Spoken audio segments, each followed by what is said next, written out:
transition into the game as I had my hotkeys messed up. But here we are, folks. It's a best of 5. It's tied up 1-1, and we find ourselves on Nimbus. Spawning here in the top right corner of the map, it's going to be Imaginary Gaming's Blue Zerg player. He just took a game by storm, Stylinitis. It's TargA. In the bottom left aisles, the Red Terran. It's my Insanity's Jjakji.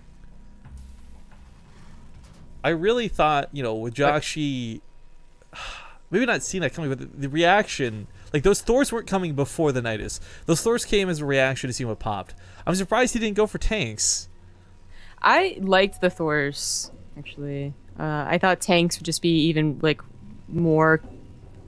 They would be killed even faster. There's no way they would siege.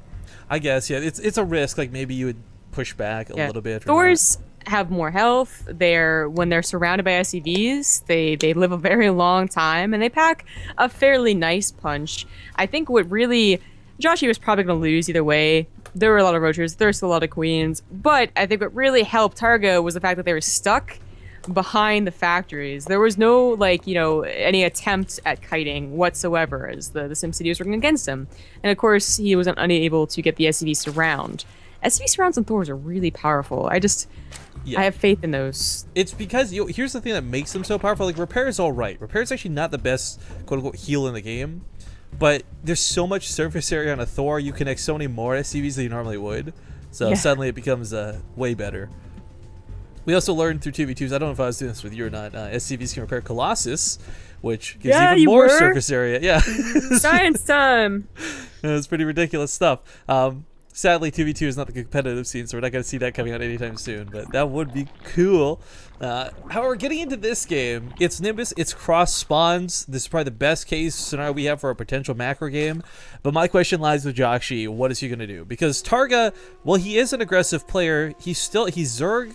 Basis of it is reacting to what your opponent does.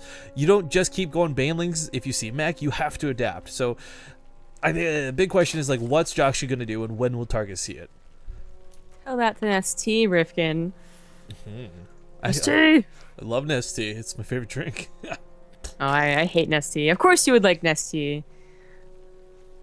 You like Canadian iced tea. I'm sitting here drinking apple juice. Of course I love Nestea. Are you kidding me?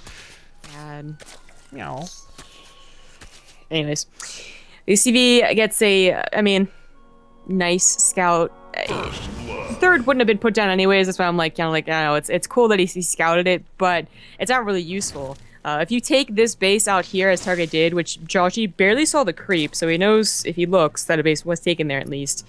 You get the faster creep spread, and you also get the possibility of going for 2-base all in that they just won't scout. Like, they can't tell that you did not get a third back at the natural base. Right. Well, Terran, unless they scan. But who scans? Yoda scans. Oh, that's true. Maybe not so much in Jjakji, but yeah, well, we were casting Yoda yesterday. Oh man, scan after scan after scan.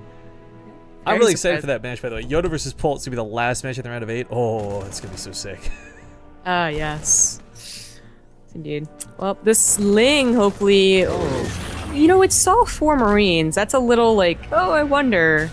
I think that's enough to tell that there's going to be that Hellbat Marine push. The question is the medevac or not, of course, but I mean, who pushes with Marines and doesn't bring a medevac? The Banshee is strong, but not that good. I think that's the opposite. It's like the medevac's obviously coming to us because we see a starport, but it still questions whether or not Hellbats are there.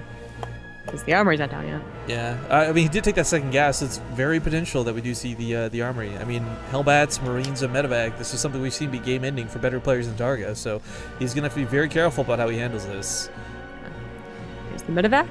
Still waiting on any other further tech. Jjakji was going to go for mech last game, but Jjakji also went, like, I remember a couple of months ago, like, different map pool, right? But, like, Heavy Rain, I was like, Jjakji's going to go mech on this map. That was more than a couple months ago. It's like 6 months ago. Okay, that's more than a couple.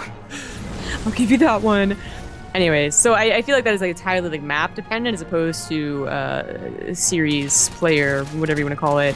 But an army did go down, so I called it. It's going to be Hellbats eventually. Well, Medevac pushes out from the main base. He's got those 8 Marines carried inside of it. We'll see if he actually decides to drop this on the front line and goes for one consolidated push. He may very well try and drop the natural, or I guess in this case the third, sort of as consider. The Hellions poke around here to the north, and right now they haven't actually seen any Lings just yet. For TargA though, it's not about Zerglings. Whether it's Banelings, whether it's these Marines, whether it's Hellions or whether it's the Marines, he's going to need Banelings. So Baneliness does finish up, and that armor is going to be finished in a second too. He's got to get Banelings like right now. Yeah. You're going to respond to this drop. Unfortunately, with such good positioning in the mineral line, these Lings won't do a whole lot. Yeah, TargA realizes it as well. Oh, they'll try, but they will fail. This is the worst possible way for him to engage into that. Again, Banelings, but he's just going with pure Zerglings. It's not impossible to hold this off, but it's never going to be the cost-effective trade he wants. As we see, he's throwing away so many Zerglings for 1 Marine. 21 Zerglings for 1 Marine! This positioning couldn't be better for Jjakji. He chases the Queen back. Meanwhile, Hellbats outside are frying up this Queen. All the Lings are dedicated to this natural base, trying to deal with this drop, and this should not have done this much damage. I wish he had left some as Hellions. Again, we always talk about that, but I think going into the main right now, that's completely barren. Well, the Hellbats are getting a little bit low. We get some surrounds on the Lings. Finally starting to clean this up, but this has been the most expensive defense TargA's had. In fact, he might just lose the hatchery for this. He still doesn't have a lot of units left to fight with. 18 more Lings are on the way, but even then, just stay in that mineral line and you will not be It'd be almost better to not kill a hatchery and bait all the Zerglings back to the mineral line again. Just kill them. Here comes the Queens, trying to deal with the Banshee, but oops, no detection from TargA. He's got a Spore Crawler on the way, but this has gone so well for Jjakji. I don't know how to describe it better than that. Very, very well. Jjakji is going for mech behind this. We have the armor, or the weapons from the armory. A couple more factories. This Banshee is making up for that Banshee on merry-go-round. Yeah. Jjakji's definitely getting much better use out of this, for sure. He's also going to snap off some of the Banelings, so the Marines will have nothing to fear. Still 2 Hellbats are going to be quite the force to run. Oh, good splits out of Jjakji, but not quite good enough. Definitely would have preferred to pick up. Yeah, he actually saves the Hellbats. That's nice. Second Banshee en route. These will be able to kill the Queen if they're protected by that Spore Crawler. If they're protected by the Spore Crawler, they can target the hatchery. I feel like this, the damage has been so severe. TargA hasn't been able to make a single drone in like 5 minutes. Still can't quite deal with the Banshee. Pulls this one back. He'll chase the Queen with the cloaked one. As long as he doesn't fly over his Spore Crawler, he's fine. This tries out a target to go for the counterattack. It's probably his best move, but there's going to be Hellions at home. It's going to be Hellbats at home. Worst case scenario, Jjakji lifts up the command center at the third. Yeah. Oh, no, they're Banelings. Even with these Banelings, I still don't think 16 Banelings would be able to do enough. They would have to like use minimal amounts on the Hellions and get all into all the mineral line, or yeah, all the mineral lines, and then maybe like okay, that was worth it. But the Hellions, they see this, they're not going to die to only 2 Banelings. They're going to actually kill some Banelings. Oh, there's like nothing going to make it to the depot. Yeah. That's it. That's everything for TargA. It was a risky gamble, and it did not pay off in the slightest. Nope, nope, nope. Can't even get the third to lift off. And these Banshees just got me a headache. You know, the thing that it did do was that, I don't know if the Banshee died or came back home, but he no longer has to worry about the pressure of Banshees or Hellbats on his doorstep, so he can finally take a moment and think like, okay, I need a lair. I need a spire. I just feel with Blue Flame Hellions, Blue Flame Hellbats, the Banshees that never died, I mean, what can TargA do, Zelmigro? I don't know. Midas? Have miraculous Midas. Maybe. I mean, we have seen Midas catch low amounts of Thors off guard, but I mean, I would love to see TargA do so. He sneaks a couple of Zerglings up here, probably makes them into Banelings, puts those in the mineral line. That would be a really cool move. But Jjakji saw these up here. He knew not to ignore this, and yeah, these Banelings are gonna die sadly. There are a lot of Hellions now out as well. No, there's not. Never mind, I thought there was more than 4. Even still, with 2 more popping out, that's 6, and 6 Blue Flame Hellions is enough to deal damage. TargA, nowhere near a Spire. He didn't get a lair. I thought he was going to go for okay, he's going to go for yeah, let's not forget, his money's a little bit shy at the moment. Let's not make fun of the poor person now, Zombie Grub. Yeah, Jjakji could kill a lot more drones. I don't even think it would matter that he sacrificed the Hellions to do it. Well, as this game advances forward, I suppose we'll call it, the fear for this really comes to the fact that, you know, Jjakji played mech behind this. This isn't bio. It's not something you're going to get like 3 sick baneling hits off of and completely turn the game around.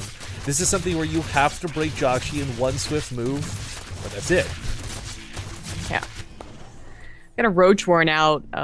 Usually the Roach Warren is to defend against this type of push as you wait for your higher tech, whether it's Swarm Host or Mutas, but you know, they're not going to be out. Even if they were, there'd be like 2 roaches. That's not helpful. Maybe if he kills the Hellbats with the Banelings and swamps with Lings, he'll be able to clean this up. The Banshees are a big problem. Such a big if, though. There's no anti-air yet. The Mutas will eventually come out, I suppose, but that's the key word, eventually. Queen's being chased back, and TargA doesn't have a lot to stop. Doesn't have anything to stop it with, so good game. Jjakji will take game number 3, now leading 2-1.